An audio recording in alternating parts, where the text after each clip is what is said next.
toban wariyo oo ka howlgala magaalada Hargeysa ayaa ciidamada ammaanka ee Somaliland maanta ay xabsiga dhigeen. Wariyaashani ayaa qaarkood si toos ah waxa baraha bulshada ay uga tabinayeen rasaas ka dhacaysay maanta duhurkii xabsiga dhexe magaalada Hargeysa kadib markii maxaabiista halkaasi ku xidhan la sheegay inay sameeyeen gadood aan la sheegin waxa uu ka dhashay. Wariyaasha xidhan ayaa kala Axmed Maxamuud Yuusuf oo ka tirsan telefishanka Sa, Maxamed Cabdi Elig mulkiilaha telefishanka MMTV, Sagal Mustafa Xasan Nuur oo ka tirsan laanta afka Soomaaliga ee idaacadda VOA-da, Xasan Saleebaan Haaruun Galayd wariyaha BBC-da ee magaalada Hargeysa, Caydaruus Maxamed madaxii telefishanka Goobjoog ee Somaliland, Niciime Cabdi oo ka mid ah hablaha warbaahinta madaxa bannaan ka howlgala, Xamse Xirsi Xayd oo ka tirsan telefishanka CBA, Axmed Nuur oo ka howlgala telefishanka Bulsho, Axmed Shimaali oo ka tirsan telefishanka Home Cable iyo muuqaal duube Maxamed Jamaal oo ka tirsan telefishanka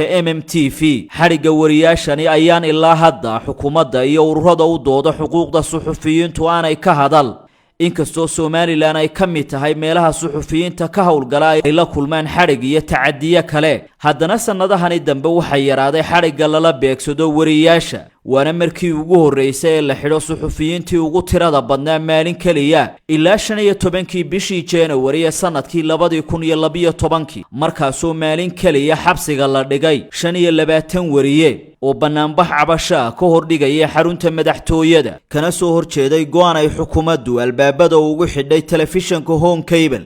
wariye Cabdimaalik Muuse Coldoon oo ka shaqeeya arrimaha bini'aadanimada ayaa xabsiga ku jira ilaa dabayaaqadii sanadkii hore, waxaana lagu eedeeyay been abuur uu ka faafiyay goobo waxbarasho ku yaala magaalada Hargeysa iyo ardayda wax ka barata. hase ahaatee maxkamadda gobolka Maroodi Jeex ayaa bishii February ee sanadkani ku weyday dacwadaha ay ku soo oogtay xukuumaddu, laakiin waxa uu u xidhan yahay racfaan ay ka qaadatay xeer ilaalinta Somaliland. dahabshiil oo la jaan qaadaya isbeddelka tiknoolajiyadda kuna fududaynaya hannaanka aad lacag u diri karto, waxa uu hadda kuu soo kordhiyey in marka aad lacag dirayso aad ku bixin karto kaadhkaaga bangiga dhammaan xarumaha dahabshiil ee qaaradda Yurub. abka dahabshiil oo aad kala soo degi karto Play Store iyo App Store ayaa kuu sahlaya in meel kasta oo aad joogto aad lacagaha si fudud uga diri karto. sidoo kale website-ka dahabshiil ayaad si fudud lacag uga dhex diri kartaa goob kasta iyo goor kasta. lacag kasta oo aad dirto waxa uu qofkaad lacagta u dirtay sikimo gudahoodu ku helayaa adeegga e-dahab ee moobilkiisa gacanta. waxa loogu shubi karaa akoonkiisa bangiga dahabshiil amaba waxa uu ka qaadan karaa dhammaan barnaamijyada dahabshiil ee dunida dacaladeeda. dahabshiil howlfudaydyahaaga maaliyadeed.